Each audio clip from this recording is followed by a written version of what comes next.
اما بعد فقد قال اللہ تبارک و تعالی فی القرآن المجید والفرقان الحمید هل يستوی الذین یعلمون والذین لا یعلمون آمنت باللہ صدق اللہ مولانا العلی العظیم۔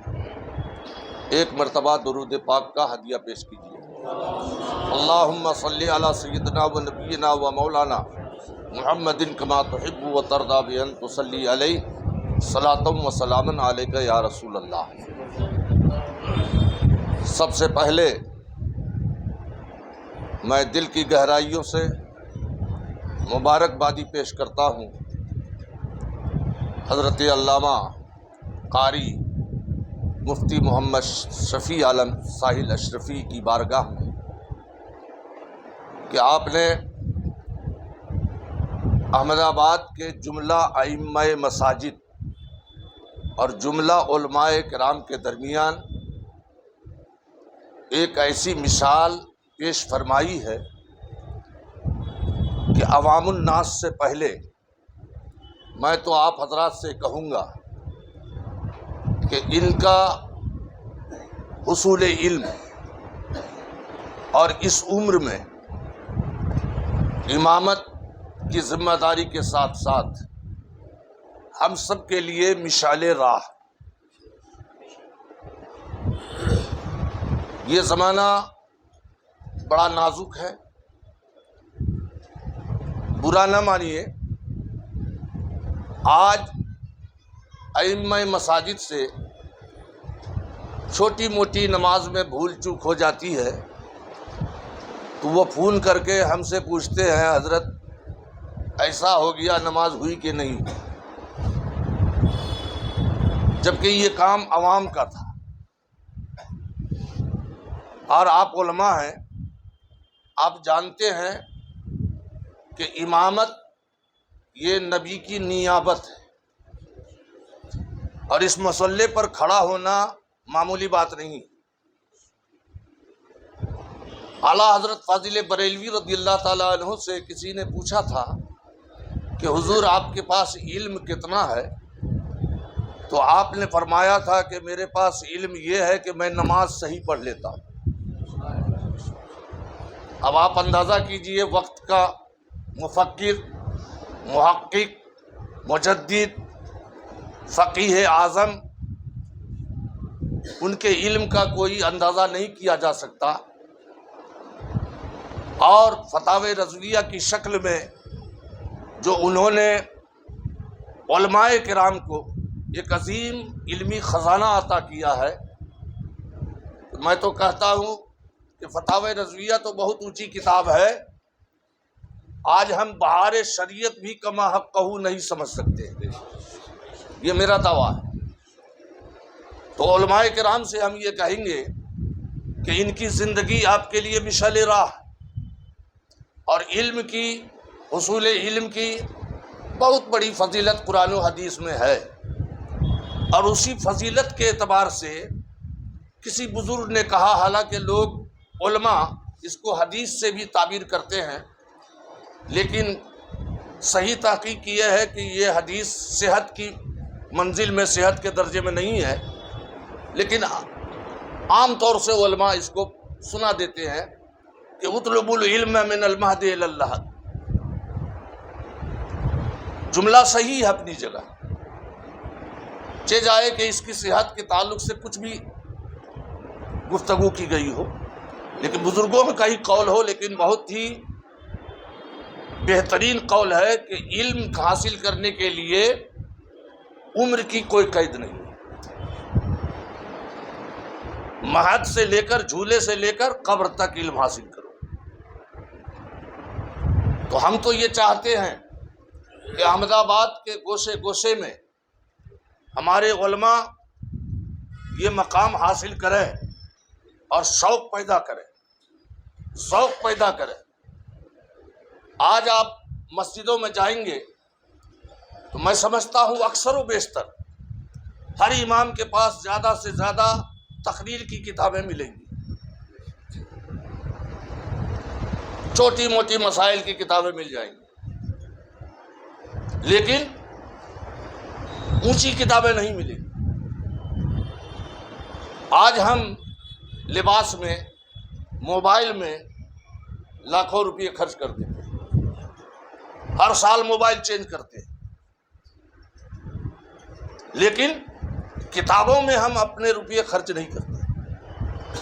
بحمدہ ہی تعالی حضرت علامہ قاری شفیع عالم صاحب نے جافشانی کی، محنت کی ہے۔ ویسے تو آج کل مفتیوں کی کھیتی ہوتی ہے، جو بھی معمولی پڑھ کے آتا ہے وہ مفتی بن جاتا ہے۔ اب مولویوں نے دیکھا کہ مسجد میں عوام کہتی ہے میں تو مفتی کو رکھوں گا، تو جو بھی آتا ہے وہ مفتی بن کے ہی آتا ہے۔ یہ سب تو میرا مشاہدہ ہے بھائی، جو بھی آتا ہے مفتی بن کے آتا ہے۔ بہت سے، میں کسی کی برائی نہیں کرتا، اور باضابطہ عوام کے سامنے اعلان کرتے ہیں کہ میں مفتی ہوں۔ شخصیت جو ہے اعلان کرنے سے نہیں پہچانی جاتی، علم و ہنر خود اس کی شخصیت کو اجاگر کر دیتا ہے۔ سمجھ گیا؟ تو اللہ تبارک و تعالی حضرت کی اس کاوش کو، محنت کو قبول فرمائے، اور میں تمام مسلمانوں سے، تمام خاص طور سے علماء کرام سے، کہ آپ لوگ شاید جانتے ہوں گے کہ ابھی قاری شفیع عالم صاحب نے کہا 3 طلاق کا مسئلہ چلا۔ حالانکہ گورنمنٹ نے جو قانون بنایا ہے وہ سب کے لیے نقصان دہ ہے۔ اہل حدیث کی بات حضرت نے کی، ٹھیک ہے وہ اس وقت بول گیا، لیکن یہ قانون اس کے بھی خلاف ہے۔ اہل حدیث خوش نہ ہوں کہ ان کے خلاف نہیں ہے، وہ اس لیے کہ 3 طلاق ایک وقت میں اگر کوئی اپنی بیوی کو دیتا ہے تو اہل حدیث کے نزدیک 3 نہیں ہوتی، لیکن 1 تو ہوتی ہے، 1 ہوتی ہے نا بھائی۔ اب گورنمنٹ کے نزدیک تو 1 بھی نہیں ہوتی، تو یہ قانون ان کے بھی خلاف ہے۔ سمجھ گیا؟ بلکہ یوں کہیے کہ قرآن میں تحریف ہے، اور یہی تک نہیں، اب تک تو قرآن میں تحریف کی بات تھی، لیکن میں آپ کو بتا دوں کہ اگر اس الیکشن میں حکومت وقت کامیاب ہو گئی، اور کامیاب تو ہوگی، ظاہر بات ہے، ہم کو تو آپس میں لڑنے ہی سے فرصت نہیں، تو کامیاب تو ہوگی، نہیں کامیاب ہوگی تو کم سے کم بکاؤ مال تو مل ہی جائے گا۔ تو اسلام پر سب سے زبردست حملہ ہونے کی تیاری ہے، اور وہ ہے کامن سول کوڈ، یکساں قانون، یعنی آپ کے شریعت کا قانون کچھ بھی نہیں، جو گورنمنٹ قانون بنائے گی اسی کے مطابق آپ کو چلنا پڑے گا۔ خدا نہ کرے اللہ تبارک و تعالیٰ اس قانون کے بنانے سے پہلے انہیں ذلیل و خوار، ہلاک و برباد سب کر دے۔ سمجھ گیا؟ اسلام تو خیر کوئی مٹا نہیں سکتا، قرآن کا ایک ایک حرف جو ہے حفاظت الہی میں ہے۔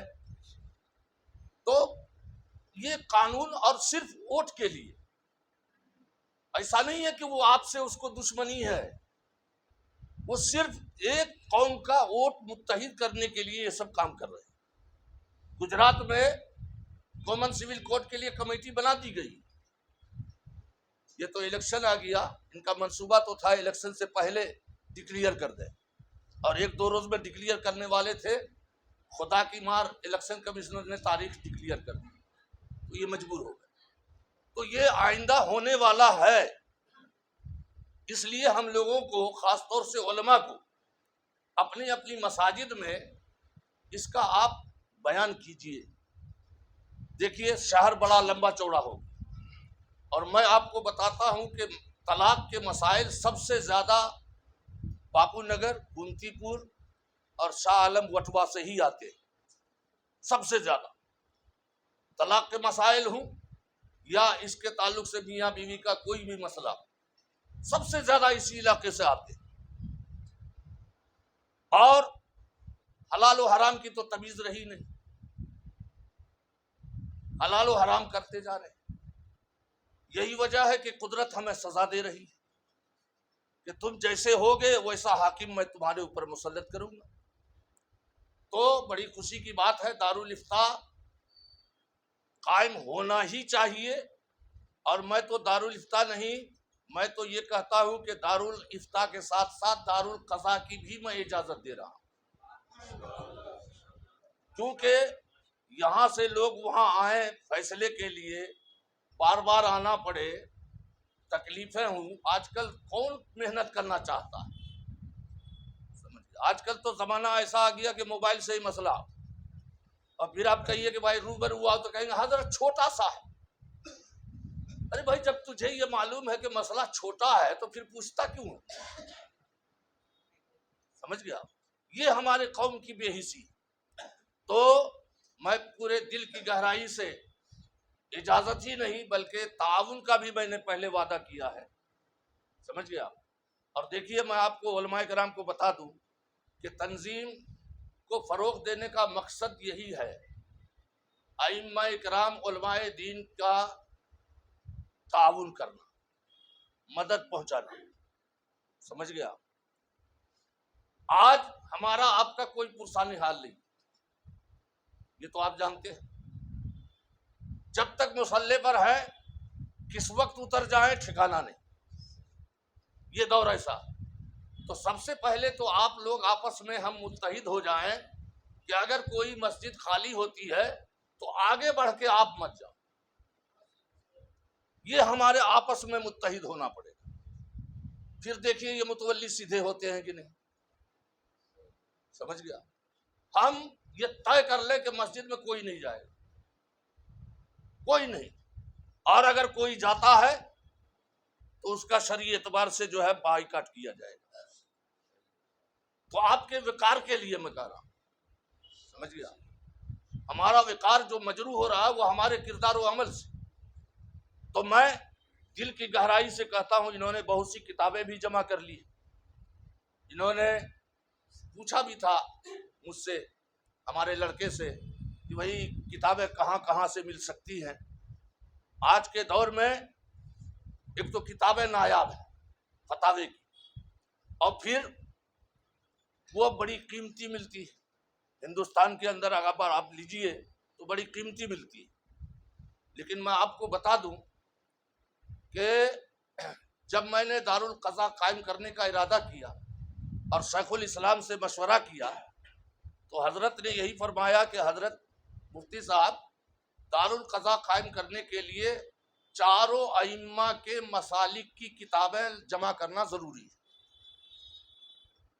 تو اس وقت میں ہندوستان میں وہ کتابیں نہیں ملتی تھی باہر. تو حضرت نے ہی ایک مشورہ دیا کہ کتابیں جمع کرنے کا ایک آسان طریقہ، جو لوگ حج میں جاتے ہیں وہ ہر ایک کے لیے کچھ نہ کچھ تحفہ لاتے ہیں، لیکن تحفہ کس کے لیے لاتے ہیں؟ جو زندگی سے ہے، حیات سے. مان لیجئے کہ اس کے گھر میں کسی کا انتقال ہو گیا، کسی کے گھر میں بیٹے کا انتقال ہوا، کسی کے گھر میں باپ کا انتقال ہوا، کسی کے گھر میں بہن کا، کسی کے گھر میں ماں کا، الگ. تو اس کے لیے تو وہ کچھ تحفہ نہیں لاتا. تو ان حاجیوں سے آپ کہیے کہ مرحوم کے لیے کتابیں آپ تحفے میں لے کر آؤ.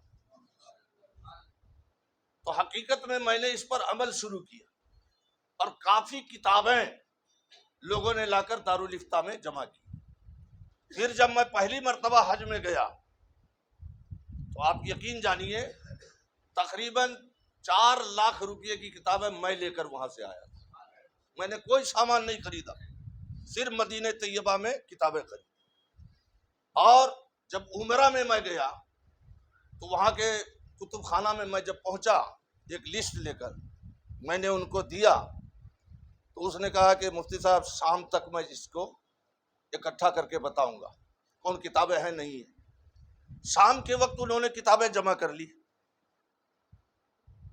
مجھے فون آیا، میں گیا مدینہ طیبہ میں. دیکھیے مدینہ والوں کا دل دیکھیے. میں گیا تو میں نے دیکھا بہت ساری کتابیں. میں نے کہا بھائی قیمت کتنی ہوئی؟ تو انہوں نے کہا 10 لاکھ روپے. میں نے کہا یا اللہ، اتنے تو میرے پاس روپیے بھی نہیں ہیں، اور پھر اتنی کتابیں میں لے جاؤں کیسے؟ میں نے کہا ایسا صاحب کہ میں کل آپ کو جواب دوں گا. وہ کیا کہتا ہے سنیے. وہ کہتا ہے کیا آپ کے پاس روپیے کی کمی ہے؟ کیا آپ کے پاس روپیے کی کمی ہے؟ اگر کمی ہے تو آپ فکر مت کیجیے، کتابیں لے جائیے، بعد میں آپ بھیج دیجیے گا، سمجھ گیا؟ بعد میں آپ بھیج دیجیے گا۔ وہاں کتابوں کے دینے میں اس قدر وہاں کے دکاندار رعایت کرتے۔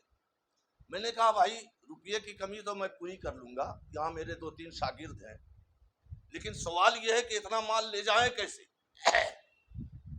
اور سمندر کے راستے سے لے جاتے ہیں تو پتہ